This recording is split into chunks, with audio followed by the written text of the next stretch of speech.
don't know what that was. Hello everyone, it's your fairy godmother Mint, and welcome. My ring is stuck in my hair. Today is a Fae Wednesday, and I wanted to do a quick video about some of the favorite books about fairies because I've been getting loads of messages of people asking me what books to look at, which ones are best, blah blah blah.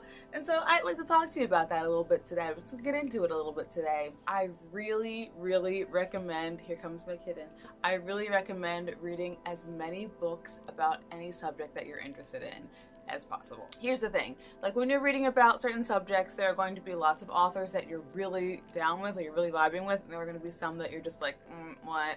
But that's really up to you. It's up to each individual person. There have been a lot of books on my path that people have said were awful, they hate the author's like, you know, too bubblegum, woo-woo, you know, spacey, whatever. And then I read it and I'm like, well, I actually really liked it, you know? And there are going to be some that are supposed to be really good, really down to earth, really empowering, and then, you know, you may not like it. You may think it's, you know, not the best. Women Who Run with Wolves, everybody loves that book. I've read that book several times, and it can be incredibly empowering for a lot of people, but it's just not my favorite. To me, it feels very dated. I just don't love it. But people love that book, and people rave about it. I do recommend that everybody reads it. So that's why I recommend just reading all the books. Just read every book. You know what I mean? Get some audiobooks. A lot of books are on Audible now. Then you can, you know, play them while you're driving or, you know, crocheting or cooking, whatever you do. I just think it's a great idea because you can get a bit of information from everything, literally everything. There's going to be something that makes sense to you in every book that you read. You're going to be like, you know, this whole book sucks, but that one note, that one line really touched me inside. And so I think it's important to read all of them. With that being said, I'm just going to share some of my favorites with you, and perhaps they'll become your favorites as well.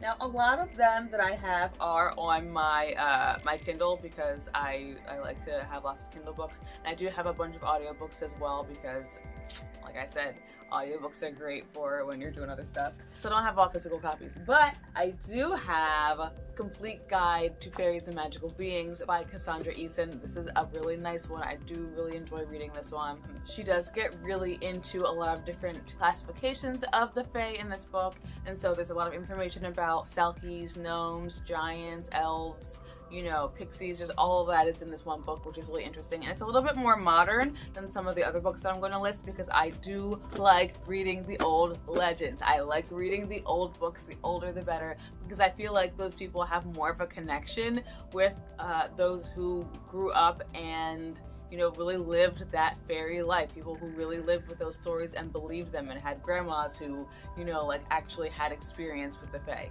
Now, a newer book to me that I really enjoy right now is Seeing Fairies from the Lost Archives of the Fairies Investigation Society. It's a long ass title. It's one that I found from listening to Scary Fairy Godmothers, who I absolutely adore.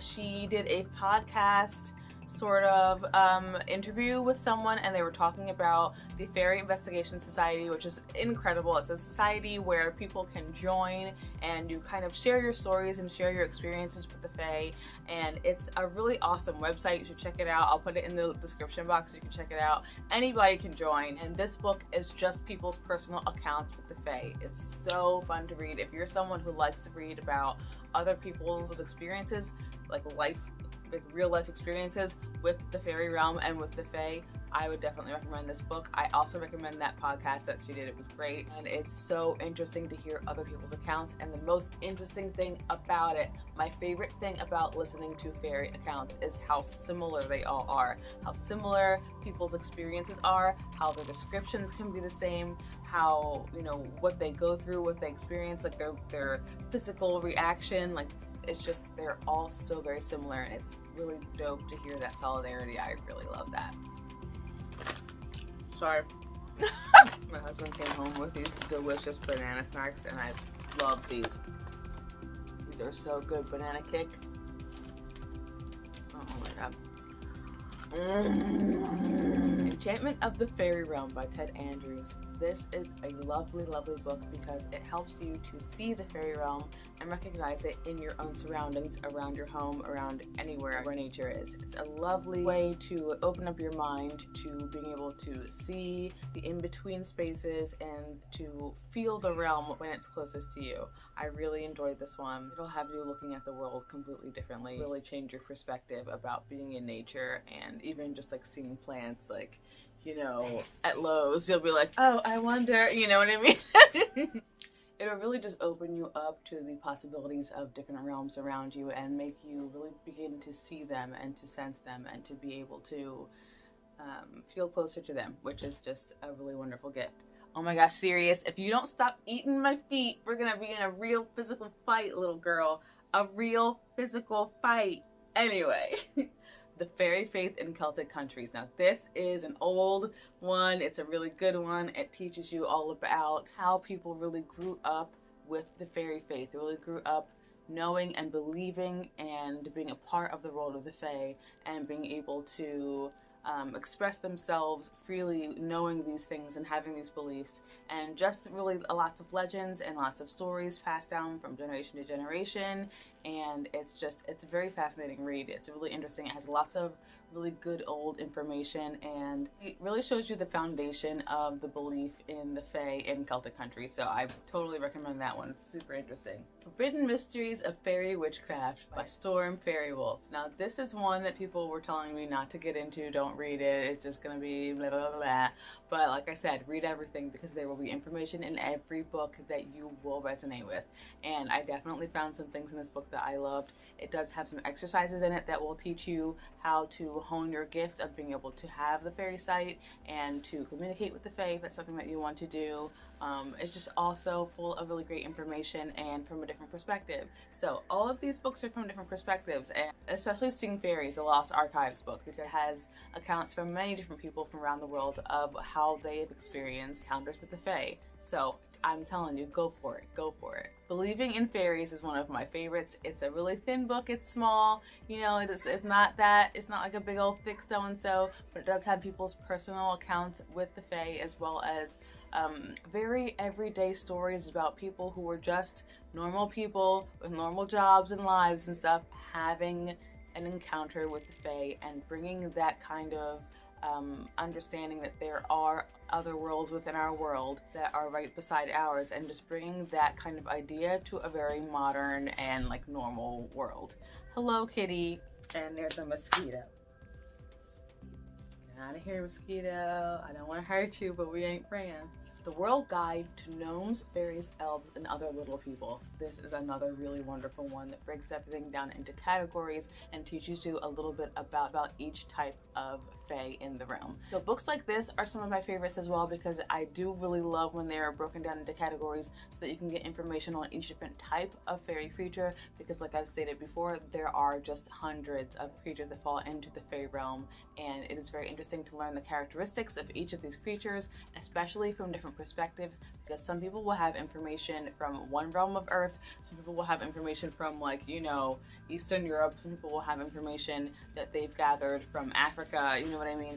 It's just some people have a very specific area that they want to study when it comes to fairy folklore, and so they'll write based on that area that they've been traveling to and talking to people who live there. So I really like this one because, like I said, lots of information about each different category of Fae, and lots of little information on mannerisms, like where they live, how they live, what they eat, you know, things like that. Super interesting. The Healing Power of Fae.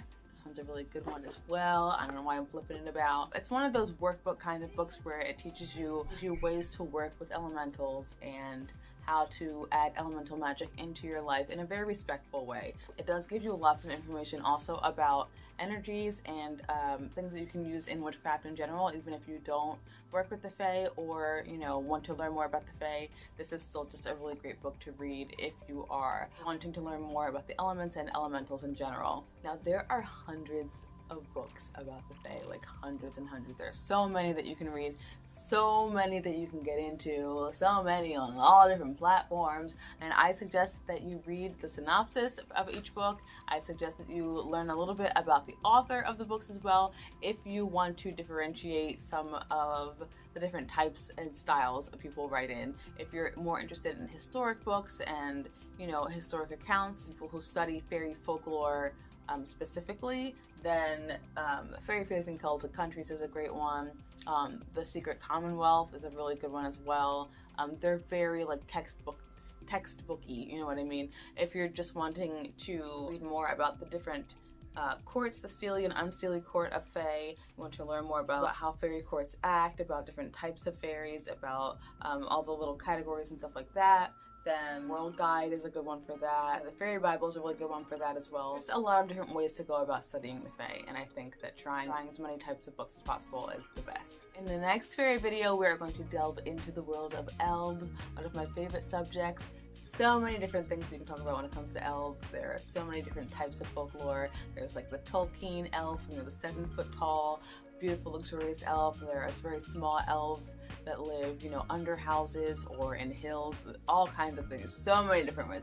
So that's going to be a part 1 and part 2 video, as well as one video on the light elf and then one video on the dark elf, just so that we can get all of those little tidbits into 2 videos. But for now, I'm going to go. I have a migraine and it's driving me a little bit nuts. I hope everyone is having a beautiful day, beautiful pandemic, staying indoors, you know, wearing masks, washing hands, being a great citizen. A little bit of a quarantine tip.